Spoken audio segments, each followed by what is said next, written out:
आपको सारी चीजें बता दे, ये जरूरी नहीं। मेरा सवाल ये नहीं था, मेरा सवाल ये था कि जब गॉड इतना परे है इस दुनिया से कि उसने अर्थ पे फ्री विल भी दी है, हम सब ह्यूमंस की फ्री विल है, और जो सोसाइटी में हो रहा है वो अपन लोग डिसाइड करेंगे, तो अपन लोग डिसाइड नहीं करेंगे ना, अपन लोग डिसाइड नहीं करेंगे। गॉड जो है, गॉड ने वो उसकी जात, उसकी एग्जिस्टेंस टाइम एंड स्पेस से परे है, लेकिन वो हमारा टेस्ट ले रहा है और उसी गॉड ने हमें बताया कि तुम्हें क्या करना है क्या नहीं करना है, तो जाहिर उस गॉड की बात सुनेंगे ना हम। जी, वो पीछे एक चश्मा लगाए जो मैम खड़ी हैं, उनको दीजिए। हाँ आप जी जी बिल्कुल आएंगे। देखिए मैं कोशिश कर रहा हूँ सब तरफ जाने की। हाँ उनको दीजिए माइक जी। हेलो सर, मैं ओमनी प्रेजेंट नहीं हूँ, टाइम पाबंद हूँ और जहां तक कोशिश कर सकता हूँ करूंगा जी। अपना नाम बताइए। मेरा नाम उर्सुला है, मैं दिल्ली यूनिवर्सिटी की एक स्टूडेंट हूँ और मैं स्टूडेंट फेडरेशन ऑफ इंडिया से हूँ। मेरा सवाल मुफ्ती जी से है कि इस हॉल के इस कमरे में बैठ के हम लोग रेप की मोरालिटी के बारे में फिलोसफिकली बात तो कर सकते हैं, बट असलियत ये है कि रोजमर्रा की जिंदगी में औरतें रेप के थ्रू गुजरती हैं, और हम लोग सिर्फ नंबर्स पे इस तरह नहीं देख सकते, क्योंकि कितनी औरतें हैं इन कंट्रीज में जहां पे आप बता रहे हैं कि केसेस कम हैं, जिनका एक्सेस है कि वो जाके केस फाइल कर सकें। कितनी औरतें हैं जो जिनको काम करने की आज़ादी है उन कंट्रीज में। यूरोप में ये आज़ादी आ गई, यूरोप में ये रूल्स आ गए, तो हम आज उसके बारे में बात कर पा रहे हैं। जी जवाब। आपने ये कहा कि कमरे में बंद होकर हम लोग इस पर फिलोसफिकली बात कर सकते हैं, लेकिन हकीकत में क्या हो रहा है, वो ग्राउंड लेवल पे क्या हो रहा है, जो बहुत गलत हो रहा है, और वो सफर कर रही हैं। आई अग्री, बहुत गलत हो रहा है, और जो गलत हो रहा है उसको हमें रोकना है। और क्यों रोकना है, वो गलत क्यों है, हमारे पास इसका ऑब्जेक्टिव फाउंडेशन है, इनके पास उसका ऑब्जेक्टिव फाउंडेशन नहीं है। मैं ये कहना चाह रहा हूं कि जहां पे भी जुल्म हो रहा है, जहां पे भी औरत पे जुल्म हो रहा है, या उसकी इज्जत लूटी जा रही है, या उसे तकलीफ पहुंचाई जा रही है, और सिर्फ औरत नहीं, किसी इंसान के ऊपर भी जुल्म हो रहा है, तो उसके खिलाफ खड़ा होना, ये मोरालिटी हमारे पास गॉड के पास से आई है। वरना जावेद साहब तो कह रहे हैं कि जो है मेजॉरिटी डिसाइड करेगी, तो मेजॉरिटी तो कभी भी बदल सकती है। क्या आप हाँ। ये थोड़ी सी आपको गलतफहमी है। मैं अगर मेरे जुमले से ये मदना निकला या मैंने कहा, तो ये जुमला मैं वापस लेता हूँ, ये मेरा मतलब ही नहीं था कि मेजॉरिटी डिसाइड करेंगे। मेजॉरिटी डिसाइड करे तो दुनिया में बड़ी, वैसे आपने कहा था ये जुमला। अच्छा हो सकता है, मैं मान रहा हूँ, बाद में रिकैप कर लेंगे। अरे एक सेकंड मैं अपनी एक्सप्लेनेशन दे रहा हूँ। मुनासिब बात यह है कि हम सब के सब दिल में जानते हैं कि क्या अच्छा है क्या बुरा है, हमें पता है अच्छी तरह से। जो लोग बुरे काम करते हैं उन्हें भी मालूम अच्छा क्या है। यही तो सवाल था हजरत कि फिर ये मोरालिटी आई कहां से? Cross examination. हाँ जी हाँ। मोरालिटी साथ रहने की डिजायर से आई है, यानी साथ रहकर जो कुछ कह दे, जो कुछ कर दे, वो हो जाएगा? नहीं नहीं, तो आप कायदे से रह ही कर सकते हैं जब तक लोगों में मोरालिटी हो, वरना क्यास हो जाएगा। ये आपको कैसे पता? जी हमने देखा ना, जहां मोरालिटी का क्यास हो गया, हम देखते हैं। कहां पे देखते भाई? दुनिया में। आप जो कह रहे हैं, आप कहीं पे अगर गलत हो रहा है, इस बहस तो के उसको बाद आप देखिए, आप एपिस्टेमोलॉजी की बात कर रहे हैं, मैं ओंटोलॉजी की बात कर रहा हूं। मैं इस बहस के बाद आप दोनों लोगों को चाय पे होस्ट करूंगा, वहां पे क्रॉस एग्जामिनेशन कर लीजिएगा। अभी ऑडियंस का हक मार रहे हैं आप लोग भाई, सर जस्ट लोग हैं आप लोग। और ये भाई ये हाँ, उधर आएंगे, जी सर आएंगे। अच्छा सर मेरा नाम लईकुर रहमान है और मैं अलीगढ़ मुस्लिम यूनिवर्सिटी का स्टूडेंट हूँ, और जहाँ तक मुझे पता है कि sir you are also product of Aligarh Muslim University. मैं भी उसी चमन का बुलबुल। हाँ सर, तो बहुत खुशी हुई मुझे जान करके कि मैं आपसे मिलूंगा। सवाल सर, मेरा सवाल यह है, सर सैयद अलैहि रहमा का नज़रिया यह था कि खुदा के वजूद को अक़ल के दायरे में रह करके तलाश करना, न कि पूरी तौर से उसका इनकार कर देना। Sir how will you define it? नहीं तो ये तो आप इन्हें बताइए। ये सवाल आपसे खुदा का वजूद साबित कर रहे हैं, तो सर आपने इनकार कर रखा है, इस वजह से मेरा क्वेश्चन। उन्होंने यही सर से एक सेकंड, सर सैयद ने यही कहा ना कि अक्ल से आप खुदा के वजूद को साबित नहीं कर सकते, यही कहा ना भाई। वो उन्होंने कहा कर सकते हैं और वो कर दिया गया आज। वो फोन तलाश करना या साबित करना अक्ल से अक्ल से नहीं हो सकता। अरे सवाल तो सुन लीजिए जी। अक्ल से नहीं हो सकता है, यही कहा ना आपने। अक्ल से हो सकता है, अरे वो यही कह रहे हैं भाई, आप बता रहे हो सकता है, वो तो कुछ और।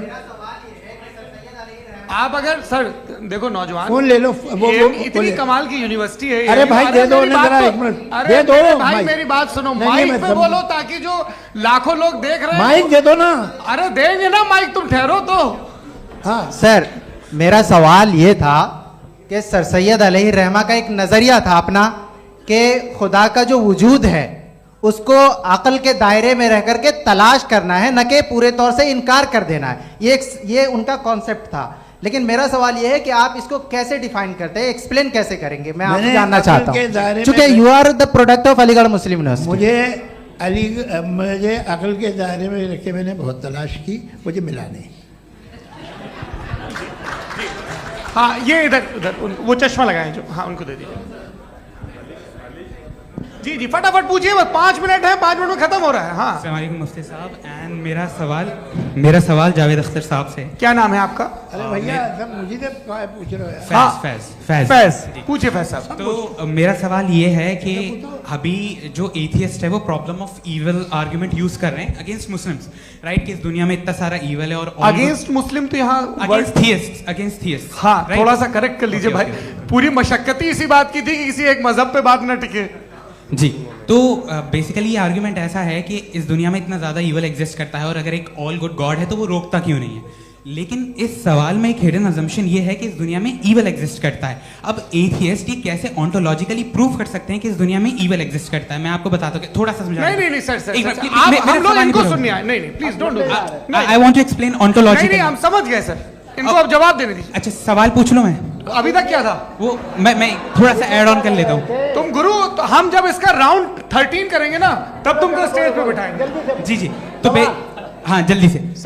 तो देखिए एथियज्म के हिसाब से सब कुछ रैंडमली बन गया है, सब कुछ एटम्स और मॉलिक्यूल्स है। एक पत्थर में और मुझ में सिर्फ इतना फर्क है कि हम लोग एटम्स और मॉलिक्यूल्स का अलग अलग रीअरेंजमेंट है। अब एक पत्थर को कोई इंसान तलवार से 2 टुकड़ों में काट दे या मुझे, according to atheism it is same. There is no evil and good according to atheism. जी जी अच्छा, फैज साहब का सवाल ये है कि हाँ कोशिश भी करते तो इससे गलत सवाल नहीं कर पाते। एक लाइफ फॉर्म है और लाइफ फॉर्म में फीलिंग्स हैं, मतलब लाइफ फॉर्म सुनता है, देखता है, टेस्ट कर सकता है, फील कर सकता है। तो उसकी जो ये जो क्वालिटी इस बबल में आ गई हैं तो वो जानवर में भी है, इंसान में भी है। तो जाहिर है कि उसे कोई तकलीफ पहुंचेगी तो चूंकि उसके पास वो सेंसिटिविटी है तो मैं करेगा। पत्थर में वो सेंसिटिविटी नहीं है। तो ये क्या सवाल हुआ कि अगर पत्थर को काटा तो पत्थर को तकलीफ नहीं होती, तो आपको काटे तो आपको क्यों तकलीफ हो? बैठ जाइए। जी हाँ अगला सवाल। हाँ पूछे जी जावेद अख्तर साहब। अरे भैया सब आप लोग मुफ्ती साहब को छोड़ रहे हैं तो मेरे ही पीछे पड़े हैं क्या? फिर हाँ, चलो बोलो भाई। You साहब। asked how God can exist when children die in Gaza. हाँ You asked how God can exist when children die in Gaza, and you also mentioned the rise of atheism in Europe. But the same events also are leading many atheists and non-believers to turn towards faith. How do you interpret this contradiction, where suffering pushes some away from God, yet brings others closer to belief? बहुत देखिए, सुंदर सवाल। आपको एक बात बताऊं, दुनिया perfect तो कहीं भी नहीं है, हर जगह कुछ खामियां हैं। बेटा एक मिनट, मैं आप ही को कहेंगे देखो वो तो कुछ खामियां, कमज़ोरियां, खराबियां सब जगह है। लेकिन अगर देखोगे ईमानदारी से कि दुनिया सबसे ज़्यादा महज़ब कहाँ है, एक आम शहरी को कहाँ हुकूक हासिल हैं, वो बोल सकता है, अपनी मर्ज़ी से काम कर सकता है, अपनी मर्ज़ी से राय दे सकता है, हुकूमत के ख़िलाफ़ बोल सकता है, बरसरे इक़्तिदार लोगों के बारे में बोल सकता है, सरमायादारों के ख़िलाफ़ बोल सकता है। तो आपको ये स्कैंडिनेवियन कंट्रीज़ में मिलेगा, वेस्टर्न यूरोप में मिलेगा। मैं नहीं कह रहा वो परफेक्ट है, बिल्कुल नहीं, वहाँ बहुत ख़राबियाँ भी हैं, परफेक्ट तो कोई। लेकिन जिन जिन मुल्कों में, लैटिन अमेरिका देखो, गल्फ देखो, वहाँ पर आपको ये ज़रूर है कि रेप नहीं होते होंगे। रेप की ज़रूरत क्या है भाई? उसको तो ख़रीद लो, घर में रखो, सड़क पर रेप करने की क्या ज़रूरत है? मगर सुनिए, मगर हकीकत ये है कि वहाँ शख्सी आज़ादी राय देने की, बोलने की नहीं है। जी ये एक आखिरी सवाल मुफ्ती साहब से। हाँ मैम इनको माइक दीजिए। शुक्रिया। मेरा नाम मनीषा है, मैं हरियाणा से आई हूँ। मैं मुफ्ती साहब से एक बात पूछना वाह। चाहती हूँ। अब बार बार जावेद साहब को कॉन्ट्राडिक्ट तो कर रहे हैं कि आपने ये कहा, लेकिन आप भी assumptions के बेसिस पे बात कर रहे हैं। आपने खुदा के होने का कौन सा प्रूफ पेश किया है खुदा की एग्जिस्टेंस का?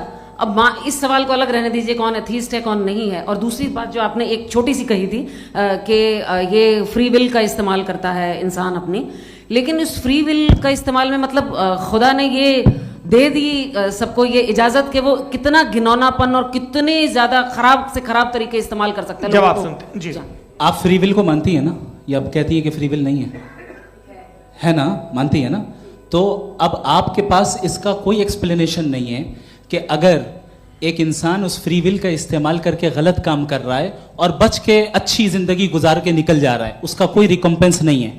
हमारे वर्ल्ड व्यू में जो इंसान गलत काम कर रहा है उसको भी रिकम्पेंस यानी उसका बुरा बदला मिलना है, और जो सही काम कर रहा है उसको सही बदला मिलना है।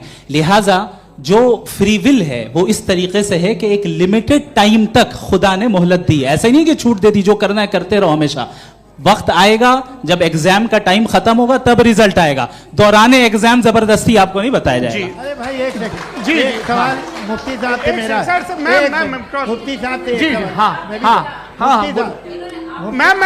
एक सवाल। रुक जाइए, आपसे फोन आप इसके बाद आपसे यही रहेंगे वो। हाँ बोलिए। मैं मुफ्ती साहब एक ही सवाल करता हूँ कि अगर जो हो रहा है फ्री विल से हो रहा है और एक दिन बरोज़ क़यामत इंसाफ होगा मैशर में वगैरह वगैरह, तो दुआ क्यों मांगते हैं लोग?